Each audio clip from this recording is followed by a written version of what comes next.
Hello everyone and welcome to this week's Marlo Meets. I've been so excited about having this conversation with my old friend Simon Confino. So excited to the point I realised this morning or an hour ago that I actually got the time wrong on the graphic that we sent out. So here we are an hour later than advertised, but at the perfect time that was in my diary. So I'm reminded this morning about the conversation that I had with Natalie Costa just the other week about mistakes. And mistakes are fine. We embrace them, we encourage them, and we can learn from them. So it's all good. Simon is here. I'm going to bring him on. Hi, Neve. Really lovely to see you here. Thanks for joining.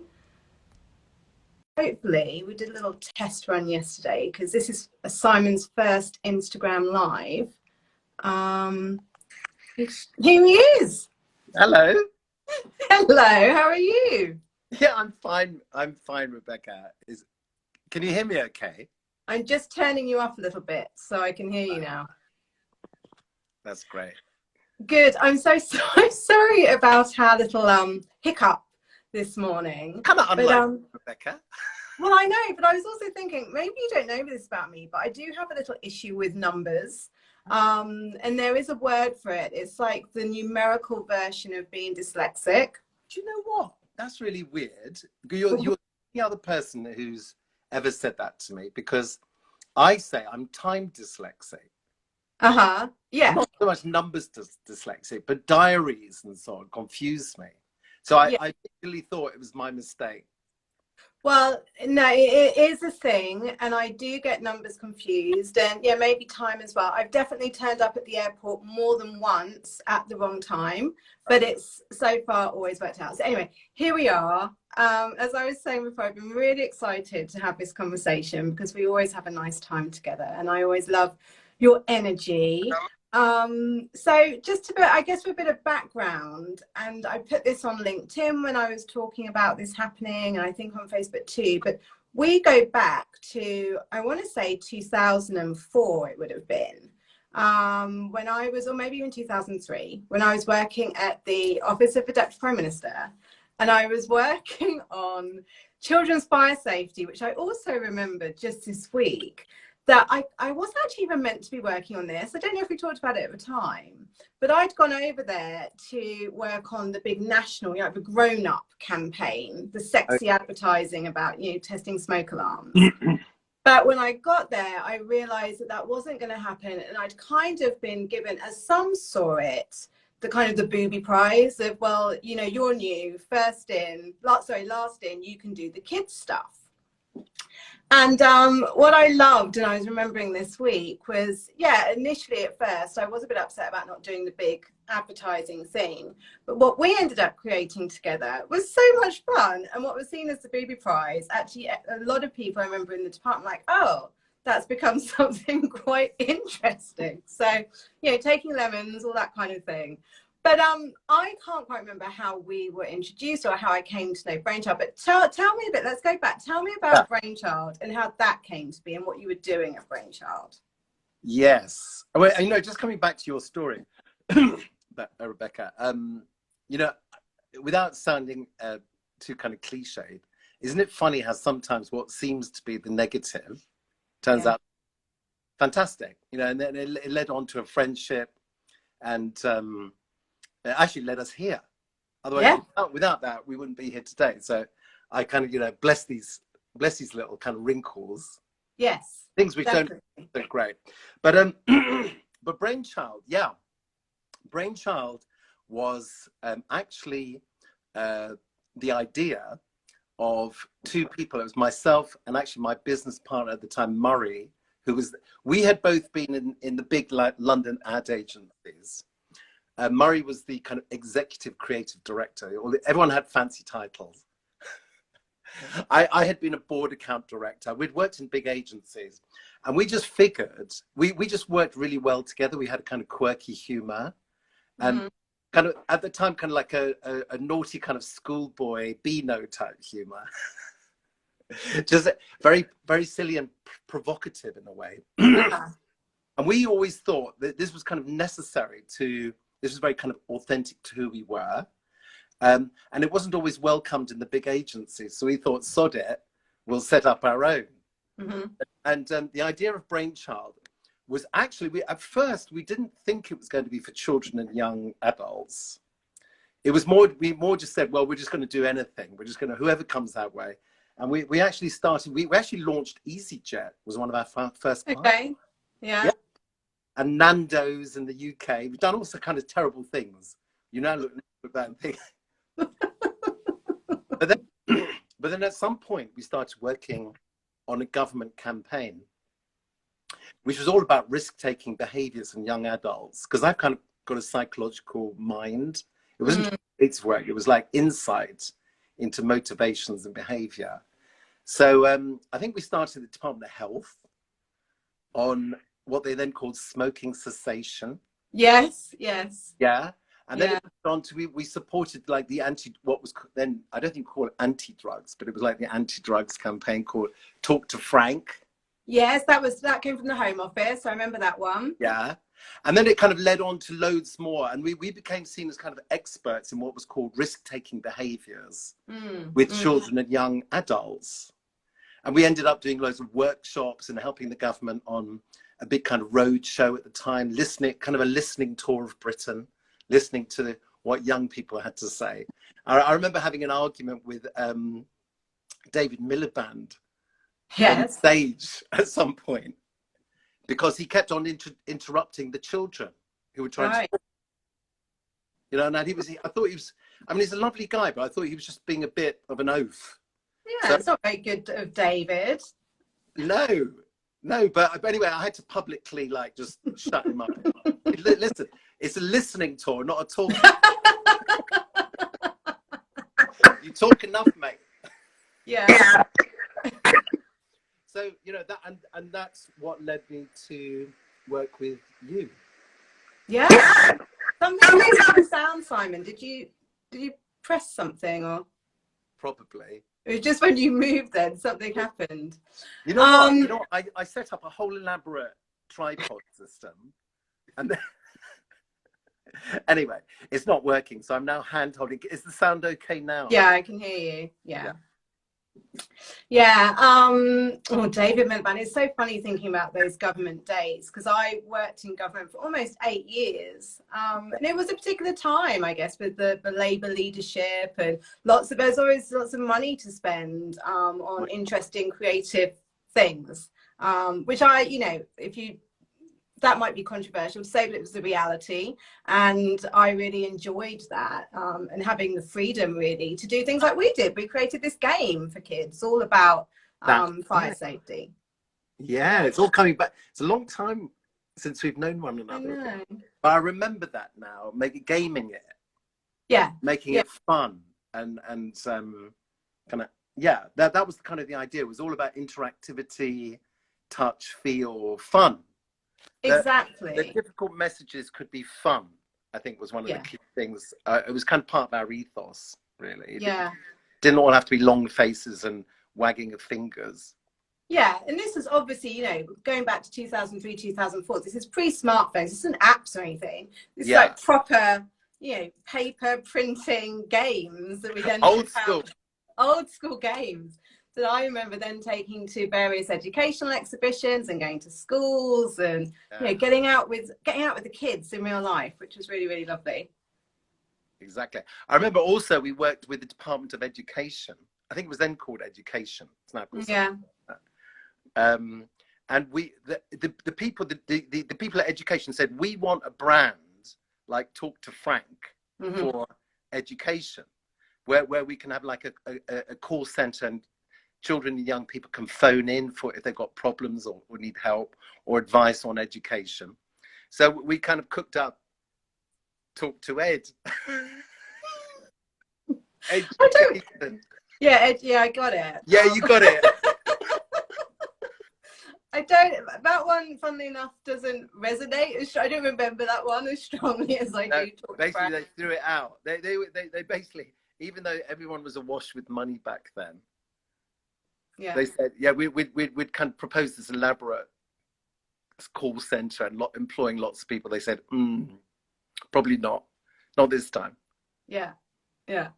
Well, there were plenty of other things that were going on, and lots of good, impactful things too. And I guess to the backdrop of this, and just I'm smiling thinking right now. We had so much fun, and we got to know each other and become friends. And there's like a social element to all of this as well. And around this time, one of the things I always remember, because you are a little bit older than me, Simon, and you have two boys who are in their 20s now, which I cannot believe. And so obviously back then they were much younger, and so I was kind of observing as this younger woman in her mid-20s, your family, I guess, because that was one of the things that I aspired to having eventually. And I always found you quite unusual in a positive way, because you were just different to other parents that I knew, or it was just a different kind of world, or a glimmer in. And one of the things, again, that I've been reflecting on, and you and I talked about this a little bit, what I now understand in the here and day is what you and your wife were modeling at the time was what we now call conscious parenting. And so I just wanted to speak to you a bit about that, and if you and Shane knew that, if it was a conscious decision how you're going to bring up your boys, or how are you doing this? I mean, you are an Aquarian, so you're a pioneer by nature, as am I. But no, I'd love to hear about that, because it's funny, again, it's another one of those full circle kind of what was Simon up to all those years ago? Well, yeah, it's interesting, isn't it? Like that, my boys now, Eden and Jordan, are 29 and I mean, that's 25. I know it's mind-bending, but you know what, one of the things about coming back to Brainchild was when I set up the agency, I realized I was kind of owning my time now. I didn't have to kind of commute. I could do exactly what I wanted. And the great thing was that Eden then was a baby, and I so loved being a dad and just being around him, and just the whole kind of thing at home. So I was able to kind of like shift my whole lifestyle from a kind of London office culture, commute culture, to I'm going to just work from home or from wherever I want. I want to be able to have that freedom to be close to these gorgeous little beings. So I think at the heart of conscious parenting, there's a few things. You have to really love it. You have to be aware that these little people are so sensitive and packed full of intelligence and awareness, and it's all changing so fast, and it's so precious, of course, that to be around them and to kind of connect to them in a kind of joyful space, I think is at the heart of it. I mean, also their mum is a psychoanalyst. She was a psychotherapist, became a psychoanalyst. So we were very kind of tuned into the whole attachment theory. And we had at the time we had there was another book called The Continuum Concept, which was all about kind of indigenous cultures and parenting.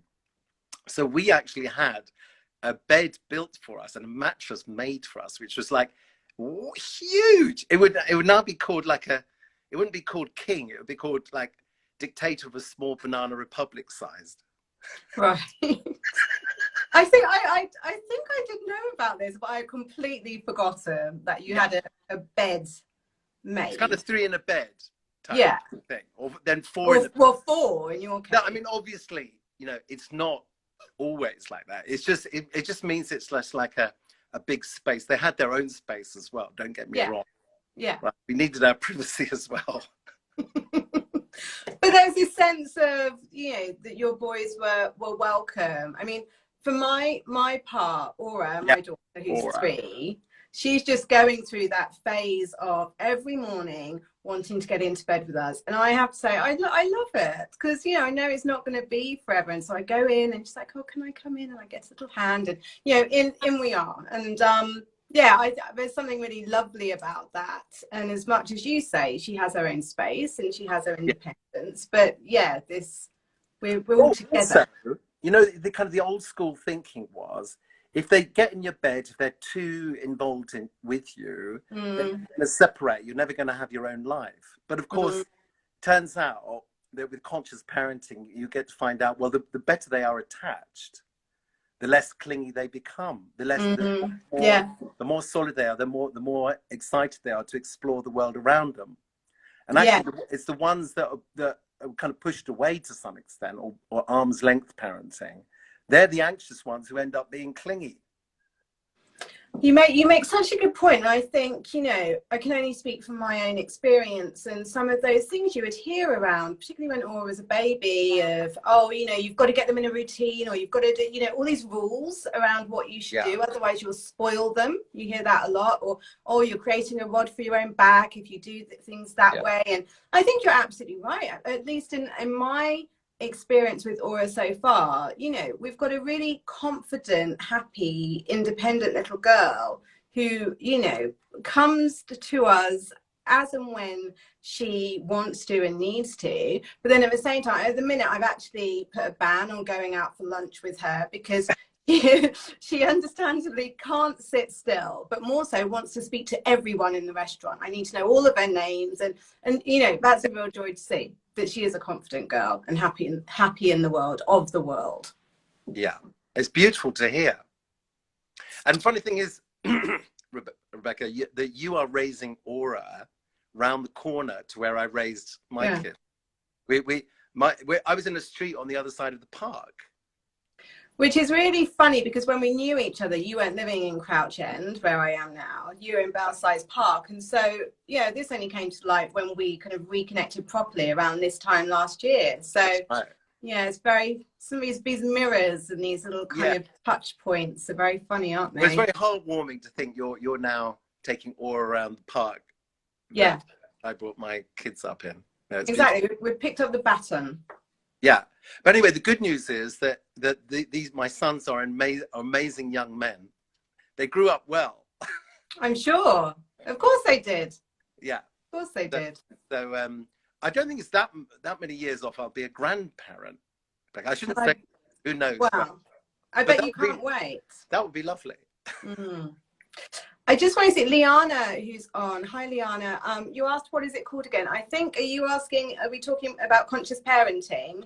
If that's not it, that's what it's called. And there are a number of books. There's a really popular one called The Conscious Parent, and I'm going to forget. Can you help me? Dr. Shafali has written, which you might be interested in. Yeah, great. And I will put that in the link for you later. So if you want to have a look at that, you can. Rebecca, can I just mention one other little story, tiny one? Yeah, please. About conscious parenting, because you know near where we live, there's a big kind of Turkish community down Green Lanes, like. Yeah, in Haringey. And we raised our kids at first, kind of, it sounds weird, but vegan. You know, we were very kind of into that thing. Well, this is what I mean about you kind of being, so we're talking like the early noughties, right? And here you are, conscious parenting, being a vegan. You said something else as well, and I forget what it was. It's like, you really just ahead of the curve on all of this stuff, Simon, before it goes mainstream. Well, the funny thing is that it slipped, right? Because we used to take them down to Green Lanes for Turkish meze, you know, because you can easily eat vegan there with all those delicious salads. Yeah, falafel and all those lovely, baba ganoush, all those lovely things. Yeah. But the kids by this stage, were a little older. They were seeing the waiters come by with trays of this kind of charcoal grilled meat. And I remember Jordan, who could hardly speak, was pointing at the waiter as he passed, like, I want some of that. And at some point, their mum and I looked at one another and said, maybe this is the point. Maybe this is the point at which to. Well, we ordered some lamb chops. And the look on the kids' faces when they ate it was like they'd seen God. And so they're going back after that. And so, joking aside, and I'm very mindful of those who practice veganism, but do you think that's an example of conscious parenting, of like listening and responding to what your children are asking for, what they're I think you were kind of alluding to it earlier, like rigidity and rules are all, I think, are always trouble. I mean, obviously we need safety, we need core safety issues and so on to keep them safe. But when it comes to like tuning into them, they're constantly changing and their needs are changing and they're unique. One might want one thing, the other one might want another. So I think really being connected and tuned in means adapting and also challenging some of the ideas we've got, you know, some of the rigid thinking we might have. Yeah. I think it has to, you know, it's very much kind of child-centered, but not giving up on our own views and position as parents. You know, we don't want to subvert it. You see some people who are putting the kids so first that they forget their parents, and it actually makes the kids feel very unsafe to be boundaried. So it's always, you know, I think conscious, we do that term conscious, is widely used and misunderstood. For me, it's just, I think about awareness, bringing awareness to whatever we're in, and actually thinking things through from a position of awareness rather than from a position of judgment. Yeah. So, which, you know, some of the conversations I've been having recently, there's an empathy to it, isn't there? It's an empathetic approach as well. Definitely. Feelings first. Feelings first. And tied to that, you know, the opposite of rigidity to me, you know, is obviously the kind of loose and free and flowing. And one of the words, if I were asked to describe you in a handful of words, one of them would be playful. I always think of you, you know, a laugh is never too far away in your presence. You have a very playful, you know, just approach and personality. And so I wanted to ask what you thought about that, like the importance of playfulness for adults, because kids get it. But for adults and parents, what's your view on that? Well, I mean, it's a beautiful question. Playful, like the importance of playfulness. Yeah. I mean, I think because some people forget. So I asked Simon because I think a lot of adults with, you know, life is challenging and stressful and all of this stuff. I think it can be easy to forget that. And even this idea of, oh, you know, and I've said it in the past, like, oh, you need to play with my child. I'm not talking about that. I'm talking about this inherent that's within us. It's just kind of sometimes we can forget how to tap into it. Yeah, I fully understand what you mean. And look, life is, as you say, complicated, demanding and stressful, and can be, you know, it's upsetting. We're going through so much at the moment. So finding our playful space within us can be hard, you know, when we're gripped with worry and all that kind of like heavy burden that we carry. But I think when we're dealing with our children, it's an opportunity, of course, to connect to the child within us, the playful place within us, and that can take some self-discipline. So simple techniques like actually tuning in and saying, okay, you know, it's been a terrible day, whatever, you know, I've just got home, now it's a different time, I've shut the door, I'm safe, you know, maybe to do a bit of breathing, a bit of deep breathing, and just really kind of just calming down and connecting. And it's almost like creating a separation from the day that we've been through to now I'm going to connect with this precious being. And if I really tune in, if I kind of can let go, the more I can let go of all that stuff, the jumble in my head, the stories I'm telling myself, the more I just connect to this person, my child or whoever it is you're with, you will naturally tune into their playfulness, because that's where they're living. They're living in this kind of responsive place of noticing everything's new and extraordinary. It's like it's sometimes, often, this kind of like a magical world, or sometimes it's a painful world. But it's a very emotionally felt world, isn't it? Mm. So I think we have to kind of almost peel away the layers to get back to that sensitive, empathic place of tuning in. So obviously, it's not always play that's needed. Yeah. It's I would say not so much playfulness, although that's needed when that's needed. It's more a kind of deep tuning in and listening to this gorgeous little being, Mm. or It's even what. bigger. Go, go ahead. Well, no, I'm just saying whether it's little or whatever age they are, Yeah. or even our partners. Yeah. Well, it's reminding me of, yet again, being present, being really present. And you, as you were talking about that, taking a moment of breath, when I was walking to get Aura just the other night this week, I just happened to pass a guy who was, going to his front door after his day at work, whatever. And I could just hear him as I carried on going, "Who's ready for a cuddle?" And, that dad had found his, that little moment as he That's stepped gorgeous. through that door, because I kind of looked back and these two little girls came running towards him, Oh, which I thought was really beautiful. lovely. So Yeah, cool. really lovely. Speaking of cuddles, Yes, let's see what I did there.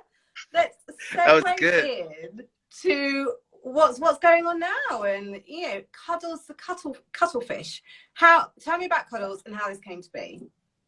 So yeah, I've just written a book, a picture book for like 3 to 6 year olds, Mm-hmm. and I'm introducing an unusual character called Cuddles the Colourful Cuttlefish. So I'll show you. I've got a little toy that my neighbour in Crouch End made for me, probably 13 years ago when I first kind of came up with the idea. Oh, right, because I saw And the picture of this on Instagram. Yes, I saw it earlier, and I was like, oh, where has that come from? So this is Cuddles. Right. And it's an idea that I had all those years ago. And I think I can't even remember how it first started, but one thing I realized is that cuttlefish, which live all around Britain, we find those white chalky things on the beach, those discs. Yes, yeah. They're actually from the cuttlefish. It's Okay. but the actual creature is amazing. They're related to octopus and to squid. They're called cephalopods. And the most amazing thing about them is that they're the world's most sophisticated color changers. They've got chromatic skin that changes color instantly, and even texture. And I just thought, we're a bit like that. Human beings are a bit like that. We kind of change color inside, and it's in our language. We talk about feeling blue or or what's that? Seeing red. Seeing red, or kind of like the green that comes with jealousy or envy. Our language is full of color. So I thought, oh, there's something here about feelings and colors, and this really intelligent, extraordinary creature that we don't really know a lot about, cuttlefish. So anyway, I wrote this story years ago, put it aside, and recently it's kind of come back to me after all these years. And I thought, this story needs to be told. Yeah. So I hooked up to an amazing illustrator called Jade Trott. And she and I wrote the book, and she did the illustrations. And it's just now I'm working with a charity that's introducing it to schools for feedback from the children and the young, their parents and teachers. And here it is. The big reveal. Can you see that? Yes, I can. And I saw it before. I think it's absolutely gorgeous. And Jade has done such a wonderful job of bringing Cuddles to life. Yes. So I think she has as well. And I'm getting amazing feedback already from the children and the young, the children, the teachers and the parents. So I know it's touching the mark. So yeah, I mean, I created an adventure, of course, for Cuddles, where little Cuddles has a shock and has to go on a journey to reconnect to his family. And on each page, he experiences a different feeling and changes color. And I mean, I can show you 1 or 2 pages if you like. Yes, would you give us a little taster of Cuddles, please? Is this a world preview, Simon? It kind of is, Rebecca. I'm feeling a little bit shy, and I'm also Oh, trying to do it with one hand because I'm holding. of course, I forgot. But it's not easy thing to do. But what I'll do is I'll show you a few pages from it. But the basic idea is that I'll read it to you and then I'll show you. Okay. So Cuddles the Cuttlefish can change color quick as a flash. He loves playing hide and seek with his 22 brothers, 16 sisters, and his silly friends, his silly fishy friends, the cuckoo wrasse, which actually is the thing. Can you, can you find Cuddles? And he's kind of in this world. There he is. Yeah, in the real one, he will be camouflaged. You see, he'll be harder to find. Oh, I see. Okay. So, yeah. So I won't necessarily read the whole thing, but I'll just take you on a little journey with him. So one morning, the silly cuckoos invited Cuddles out to play. They had so much fun, time flew by. Suddenly, Cuddles froze. Oh no, I forgot. Today is our family picnic at the rocky reef. He rushed home, but everyone had already gone. Oh no.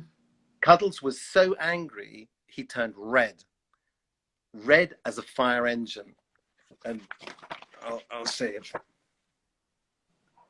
We can't. Oh, there he is. Yeah, red. He's kind of like firing, he's furious. Yeah. So I'll read a couple more. Okay. I'll just show you a picture first. There he is. Oh, he's yellow now. He's yellow. Why? Why is he yellow? Well, Cuddles breathed and he calmed down. See, there we are. Oh, I see. So he's gone from red to yellow. Well, but he says, what should I do? He wondered. The rocky reef is so far away. If I swim there alone, I might get eaten by a hungry monster. Oh. Cuddles was so scared, he turned yellow. Oh, I see. Yellow as a bowl of cold custard. Shall I do you one more? Do one more. Liana's loving the colours and the descriptions. Red like a fire engine. Yeah, look at this one. Oh, so he's gone green now. Yeah. Where is he? The other way. There he is. Yeah. Yes, we see. Now, yeah, so Cuddles swam to the gentle kelp forest where he felt safe. It's not fair. My brothers and sisters are having all the fun without me. He felt so jealous, he turned green. Green as a dragon's eye. So he decided to follow them. Actually, I'm going to do one more just to show you a beautiful illustration that Jade's done here. So I'll read you first, and I'll show you the picture. Okay.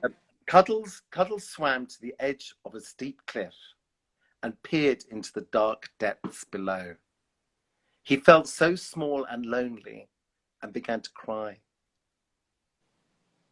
Cuddles turned grey, grey as wet pavement on a rainy day.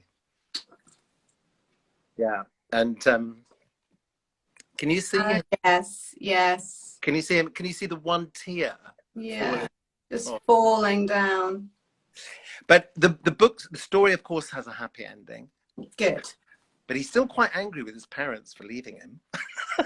Well, he would be. Yeah, he would be, wouldn't he? But I just want to show you the last page because I think the last one's really important in a way. I've kind of created this color chart which says what colors have you felt today? Yeah. It's got the full range. There you are, the red, the yellow, the green, and many others. There's one, where is it? Here, look at that one. Yeah. Sad.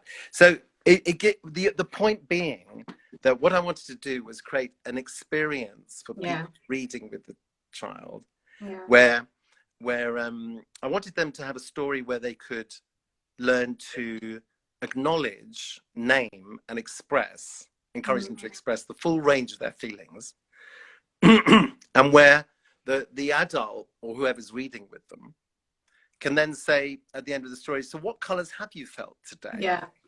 So it's like an opportunity to have an important conversation about something that happened that may be upsetting, and to resolve it. Yeah. And it's very, very clever.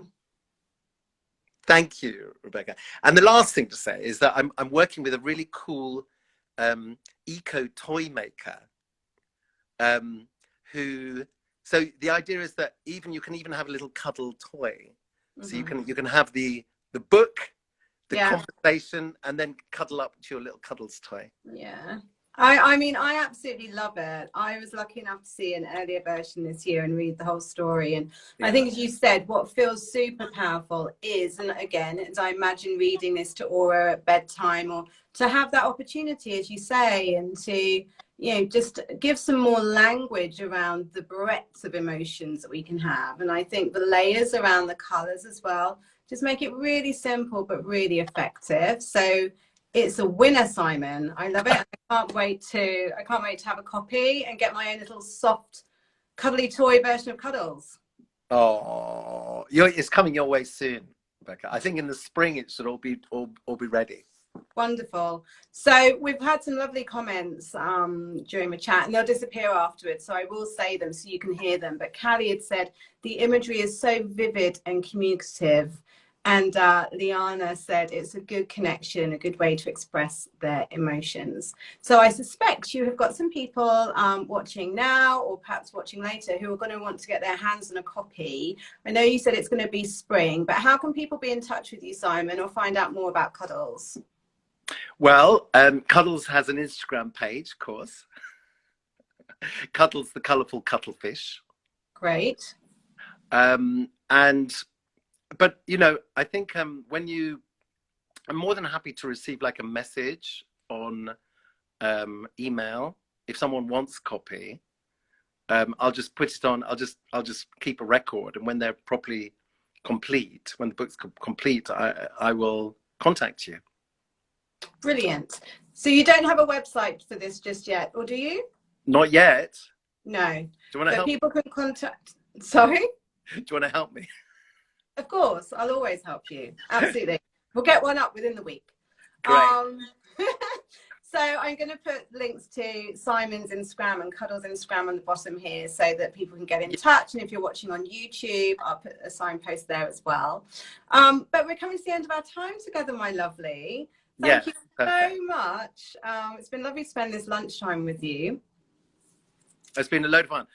Listen, I just want to say that I'm a huge fan of Happy Marlo, of course, and that all you're doing. And I think it's so sweet that after all these years, our kind of worlds are coming together again, like in that kind of playful space. Yeah. And I've got a feeling that we can really support one another. And if anyone else is interested in I mean, they are, because they're already here. I just think there's an energy building for this kind of sweet spot of supporting and connecting to young people, children, through joy, actually, and fun. Yeah, I couldn't agree more. Meaningful joy. Yeah, absolutely. And yeah, as you said, and I've said before, come and join us if you're doing anything in this space. If you want to be part of this, or if we can help each other, I would love to hear from you. So thank you. Oh, thank you, my love. Take care, and I will speak to you soon. Bye. Bye. Thanks everyone for joining. Bye. See you soon.